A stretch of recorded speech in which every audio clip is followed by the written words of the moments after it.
This is going to be a kind of rehash or talking about what happens when we go to Tanzania. We're planning a visit this next summer. It's going to be a kind of a slideshow. I've got some information. Give you an idea of what it's like to go on the trip. And let's see.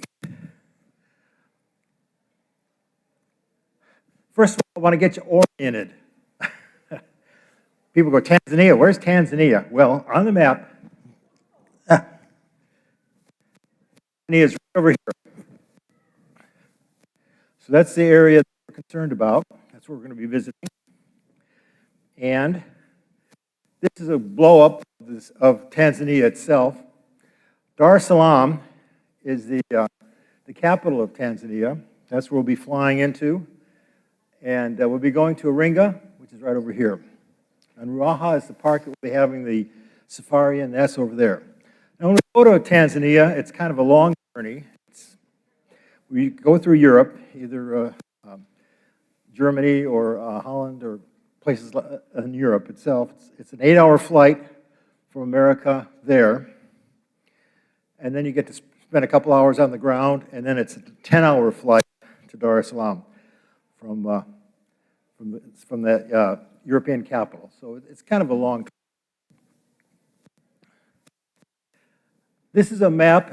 You can't really see much, but I wanted to give you an idea of what's happening. Dar es Salaam, Iringa is right over here.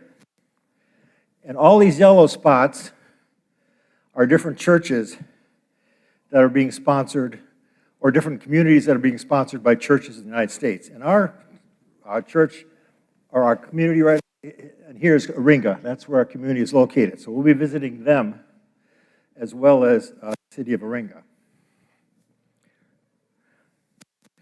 Where did all this begin? Well, Joe Lugala, you've probably heard the name before, came to Pastor Opterbeck's office one day. Joe's father was the first Lutheran minister in Iringa. He came to Lynn's office and said, would the church be interested in putting a new roof on the parsonage for $500? And Lynn said, yeah, we can probably do that, but I think we might be able to do a little bit more. So Lynn went to the congregation, spoke with the congregation. They agreed to do more. Lynn went over there for a first visit. It was 2005, right? It was 2004, Lynn. Yeah, one of those dates. He went over there. Oh, got to back up. How do you back up on this? Let's see. I touch this.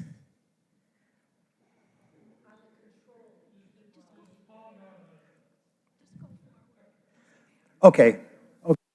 I can. There you go.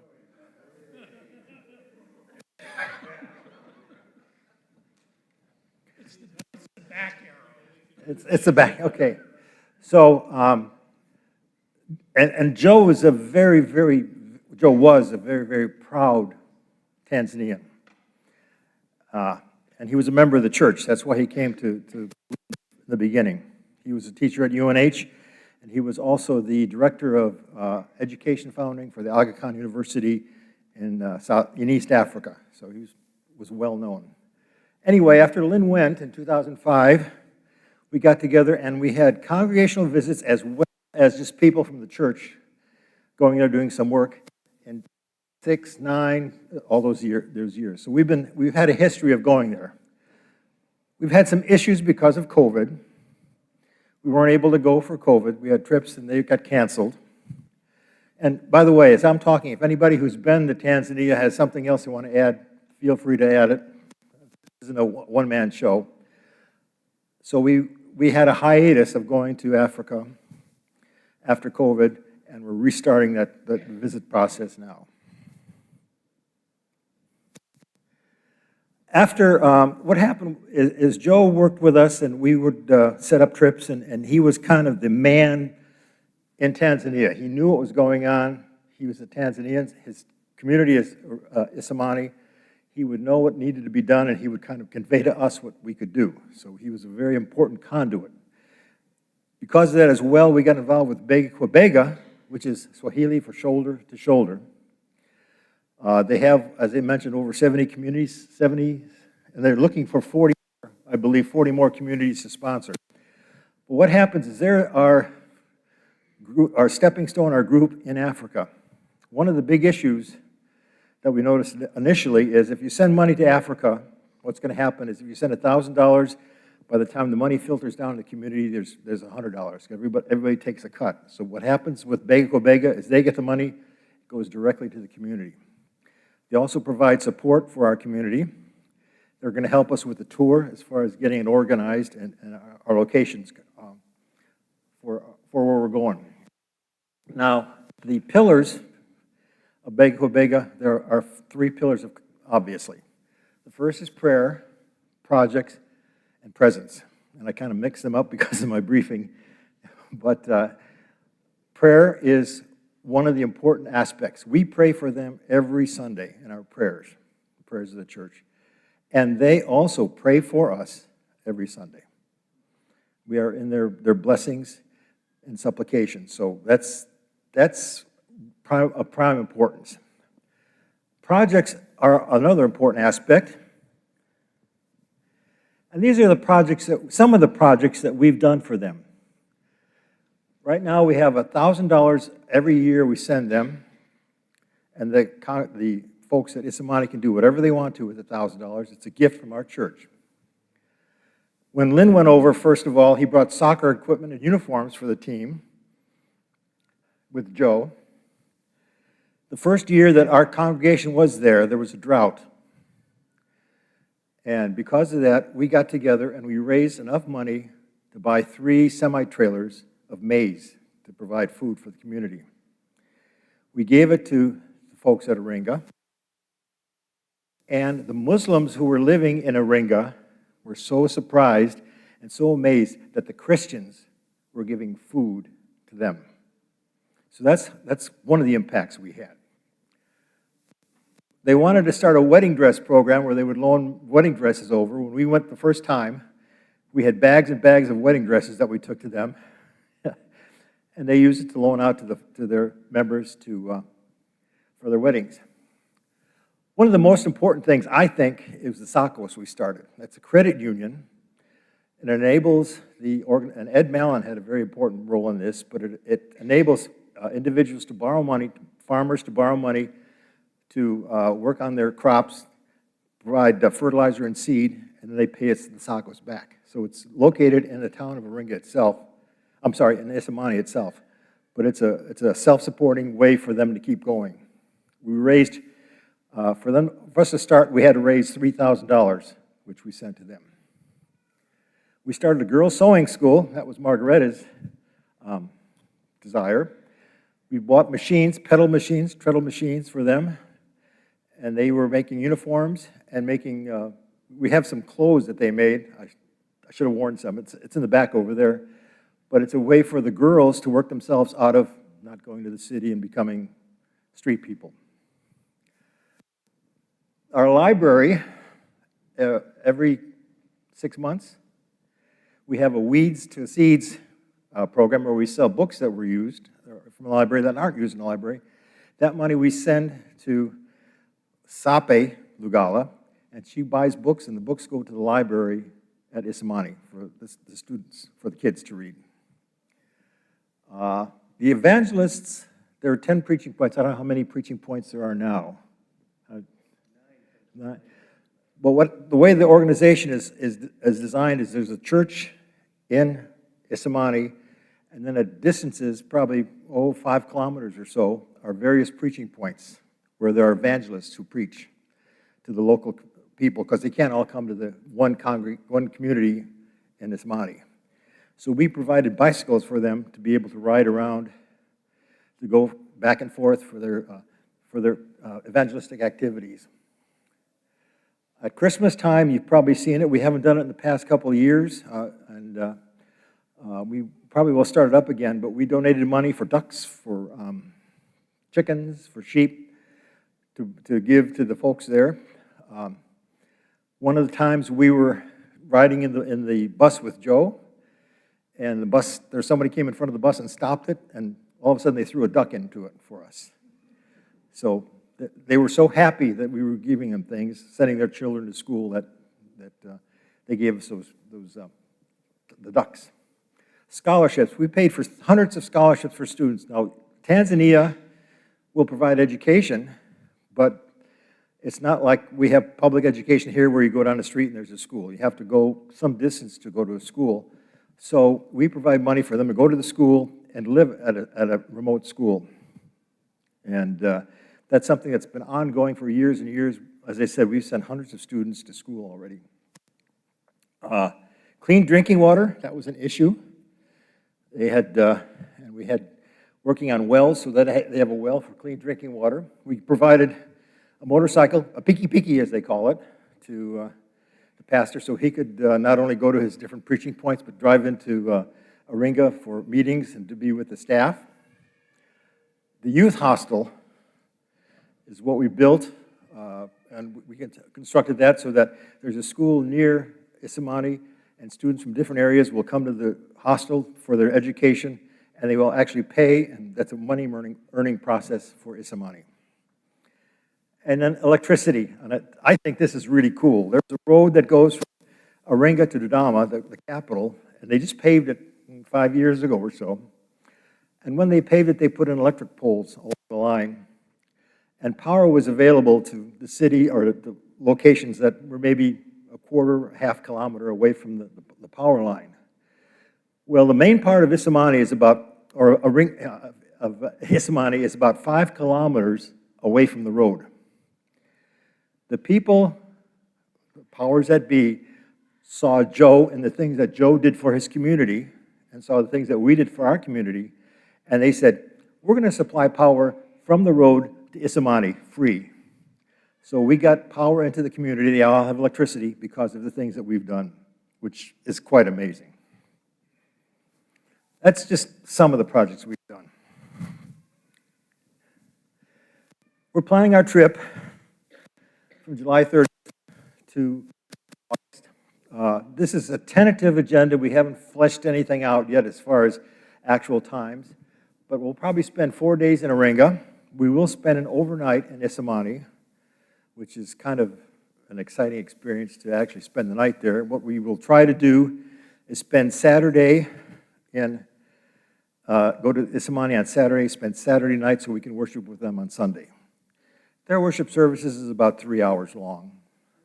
And it goes, you're there and go, wow, that was it, I'm done. They asked us to sing a song, and Dorothy said, we're going to sing or something like that, a song that we all knew, and they chimed in and they were singing like an 8-part harmony. It's amazing the way they're dancing, and it's an amazing time to be there. The thing that really impressed me is that they don't have much, but whatever they have, they share. We would go to preaching points on a visit, and there would be bottles of Coca-Cola lined up on the altar rail that were opened. And a bottle of Coca-Cola was about a day's wage, and they just gave it to us. We had to drink it. Once again, just because they loved us, they cared about us. So they don't have much, but they show you what Christianity really is like.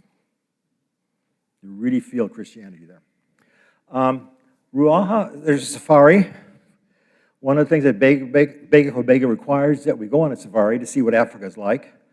And we get a great deal on that because it's usually thousands of dollars, and we get it for hundreds of dollars, $100 a night, etc. But you go out on that. Then we'll go to Zanzibar to see what it's like. It's an island just off Dar es Salaam. It's an interesting island. It's primarily a Muslim island. A lot of slave trading, spice islands, things like that we'll see. There's the Isamala Stone Age site, which is a sort of a day trip, and the Gangalaga Rock, which is where the king, I can't pronounce his name. You can pronounce his name? Can you pronounce it? King Makawala. That's where he learned that the Germans were coming in, and he jumped off that rock. So that's kind of a thumbnail of the places we're going to go to.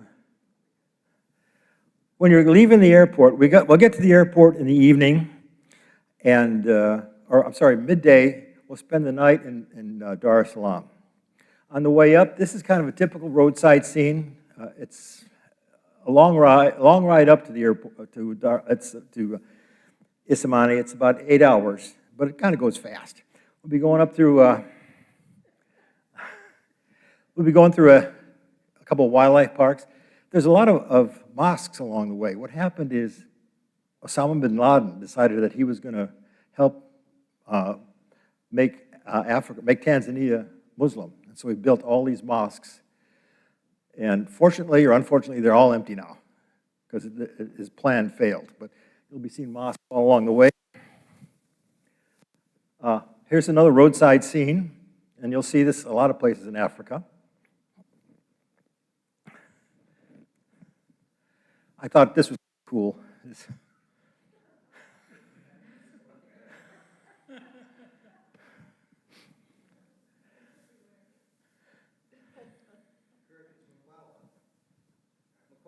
Makwawa is the, thank you.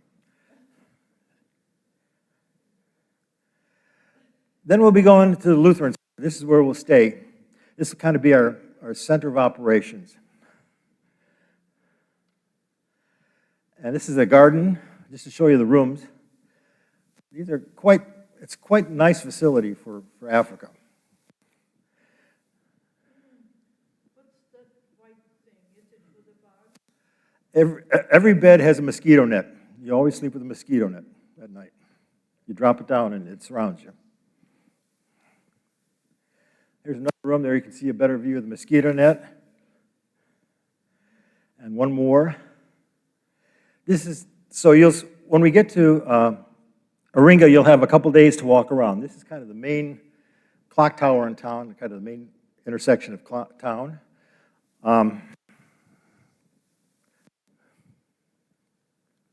This is the market. We've spent a lot of times in the market getting our groceries. It's an amazing place. And this is kind of a scene. This is what it looks like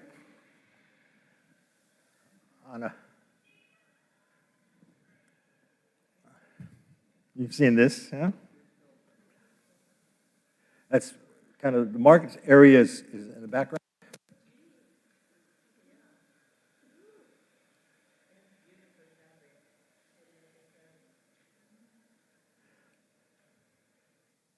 So that's a view of the place. There's also, I didn't want to put a picture in it, but we go to a cafe which has a beautiful view. The place where the handicap. What's the name of it?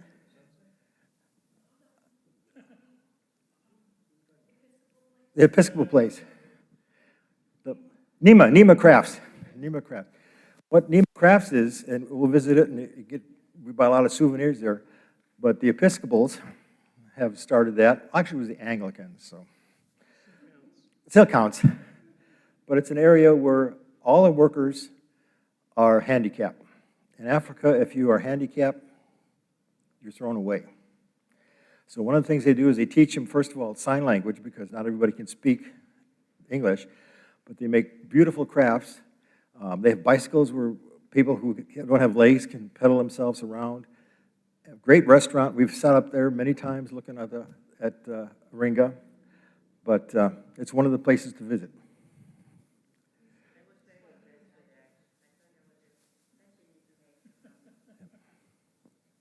This is the chapel in town, the cathedral, the Iringa Cathedral, the Lutheran Church. We'll be going there. And the inside of the church, I don't know if it's changed very much since you guys have seen it, but that's the church. They've taken down the fabric. They have? In the front there and in Samani and many churches. So it's sort of been a decorating thing. When you first get to Isimani, I liken it to when Jesus rode into the town on Palm Sunday. And Margarita, it's true. They're clapping, they're waving branches, and they're singing, and they're so happy to see us. And we become a very important thing to them.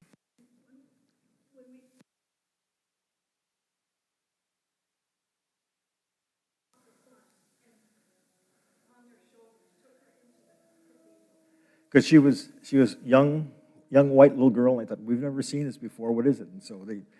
And she was kind of scared, but all of a sudden she thought, this is really cool. You know, I like this. Yep. This is what the inside of this is the pastor's house, but this is what the inside of the houses look like that you'll be staying at when you go to Isimani for the evening. It's not a hotel, but you'll be staying in different homes in Isimani himself. But it's quite nice by our standards. This is the church at Isimani. And we'll be in there for a long time on Sunday. But it's a great worship opportunity. No, it didn't seem like a long time. Okay, I wanted to show you this. And I'm going to talk over this because it's a video. It's a long video. I'm not going to show the whole thing, but I'm going to start it right now.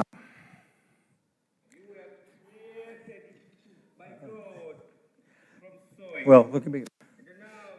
What happened is in 2012, we took a group to Iringa on a tour, and one of them was Wolf and Barbara Denny.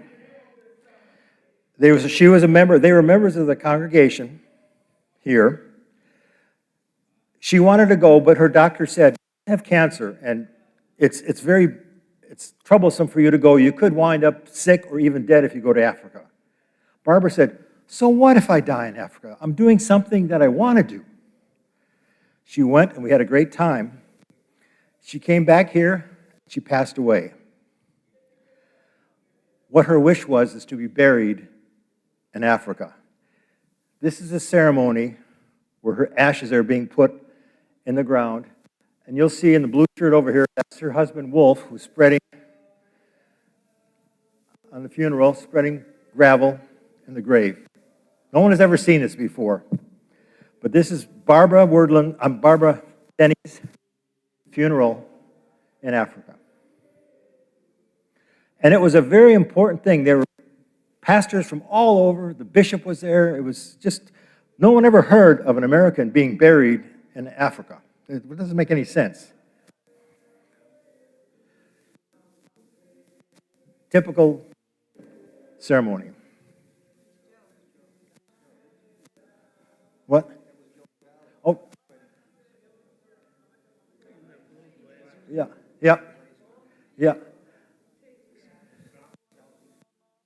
Yeah, Joe and Sapi are there, yeah.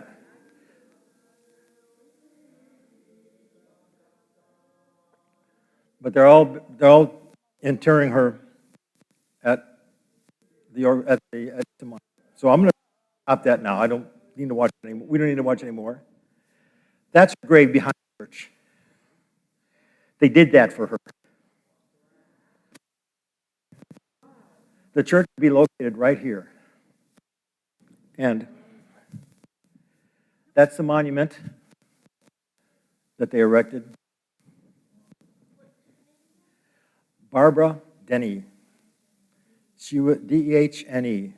They were members in, I think they were 2012, 2013. And there's the cross, the marker. So that's quite a touch that we in Holy Trinity have, quite a touchstone with what's going on in Africa. Was she just one of you, or was she? She was just one of us on the tour. And she has all the. She loved Africa. She said, "I want to be buried in Africa." So Wolf came over, brought her ashes over. It took a little bit of doing, but brought her ashes. And I think her sister came, and that was part of the ceremony. Joe and Sapi were there, but she was buried there because that was her wish. I just wanted to bring that to you to show you that we do have things. Then we go on safari, and you live in a tent. This is one of the tents you live in. It's sort of a 5-star tent location.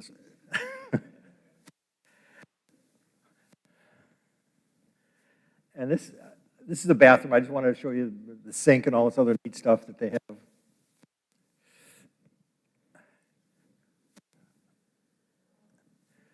And these are all pictures from, I have hundreds and hundreds of pictures from safari, but this is what you get to see. Twice a day, in the morning and in the afternoon, you go out and you drive around the park. You see all sorts of animals, elephants, and this is from the bus, or from the Jeep, basically.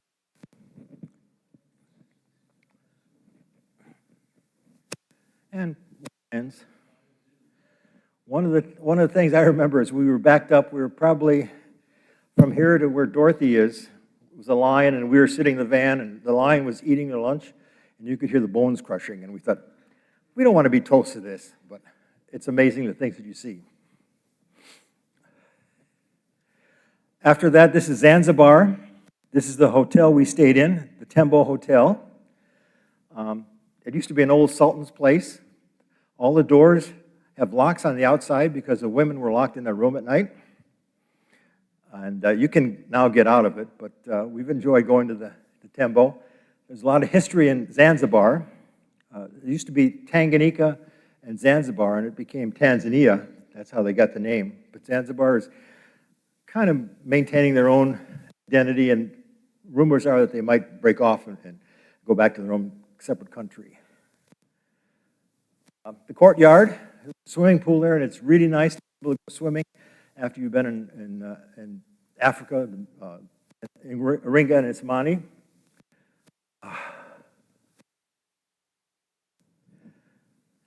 This is the slave quarters.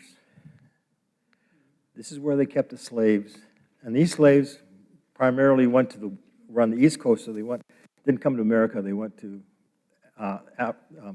Europe. But you can see how short it is, how squat it is. Several hundred would be in there at one time. We went in there, and it was quite a feeling to realize that this is the way they treat people.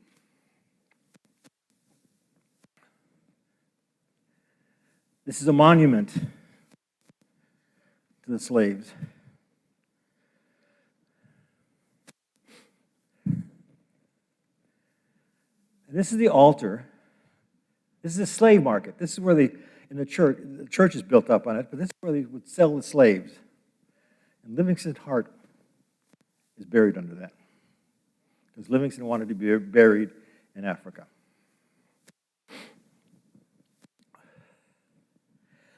That's kind of it in a nutshell. Then we'll fly home.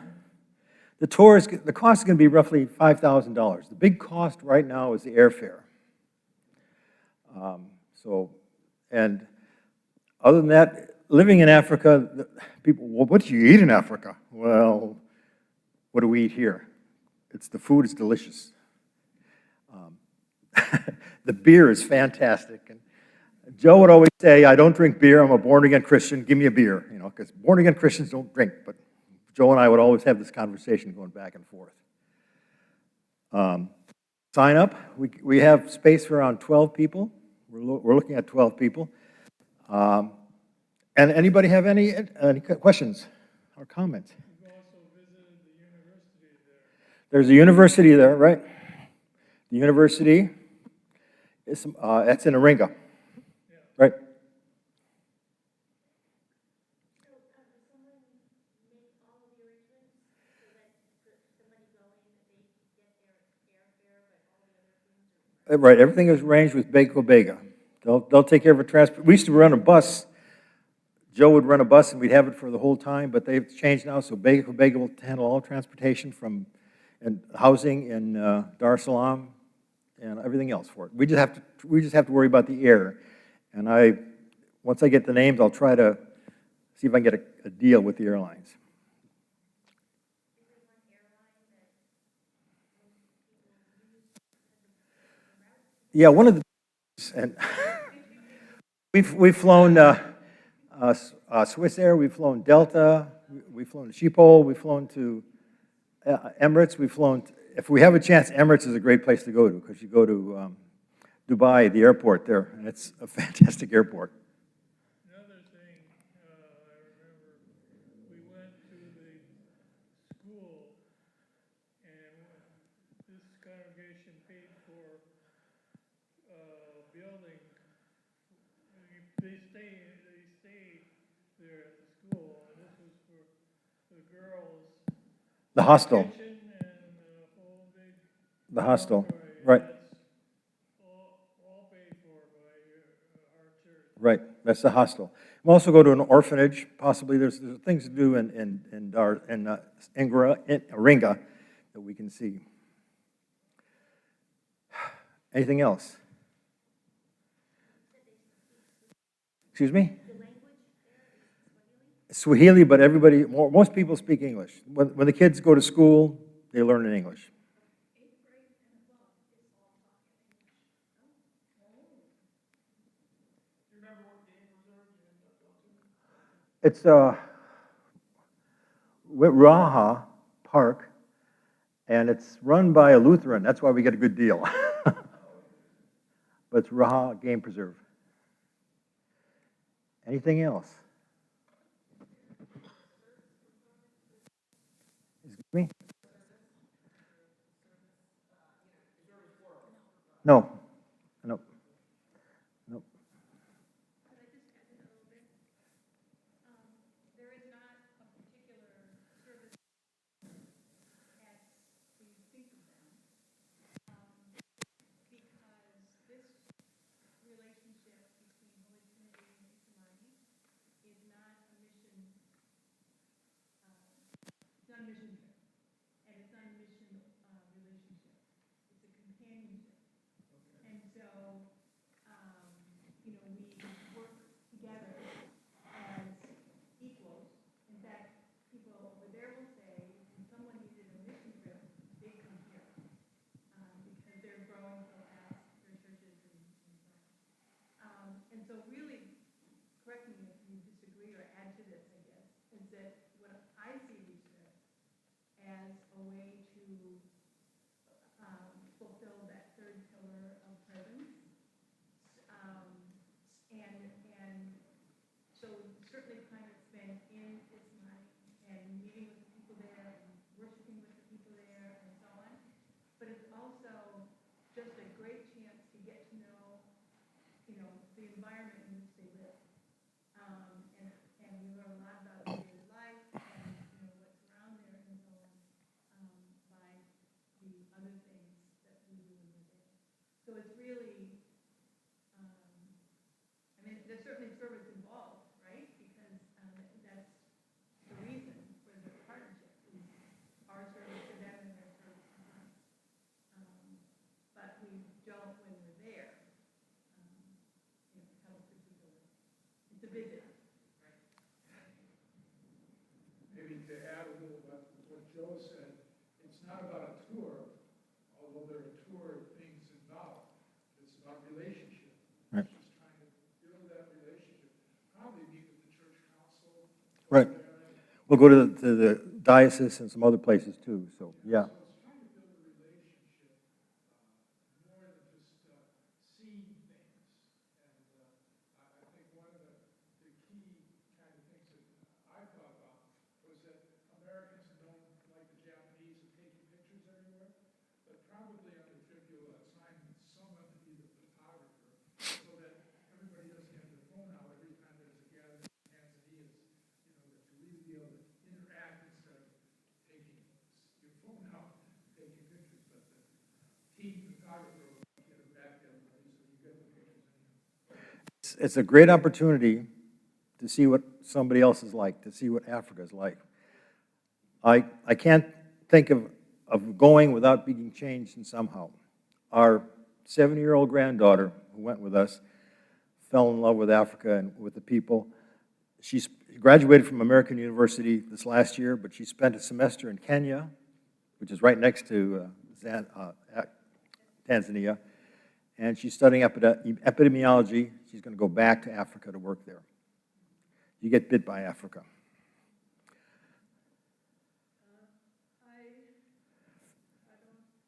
just want to see how it is, because I worked with the Vietnamese doctors in a Swedish hospital because Sweden built a hospital in Vietnam. And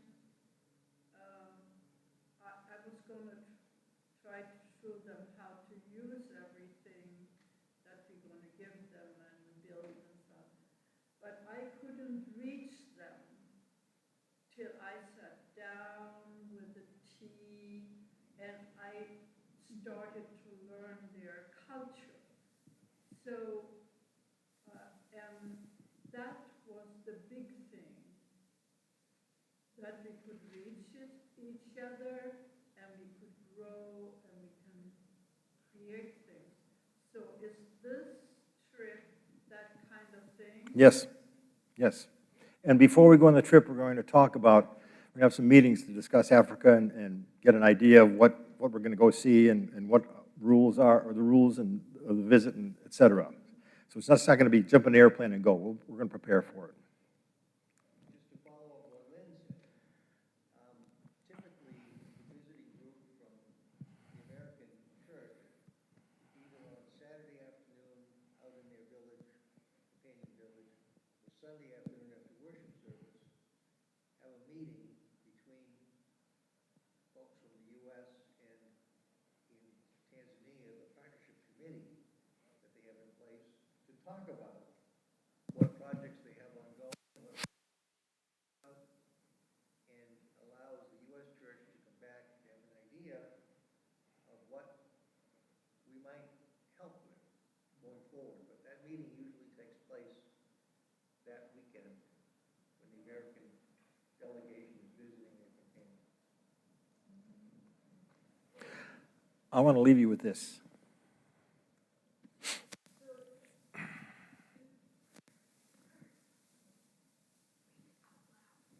Can you read that? I'll read it out loud. I believe there is no sickness of heart too great that it cannot be cured by a dose of Africa. Families must go there to learn why they belong together on this earth. Adolescents to discover humility. Lovers to plumb old but untried wells of passion. Honeymooners to seal marriages with a shared sense of bafflement. Those shop-worn with life to find a tonic for futility. The age to recognize asymmetry to twilight. I know all this sounds a bit much, but if ever I have seen magic, it's been in Africa. From John Hemingway.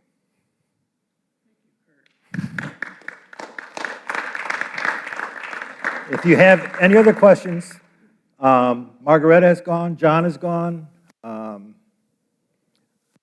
Carol is gone, Dorothy's gone, a couple others have gone too. Feel free to ask us. Thank you.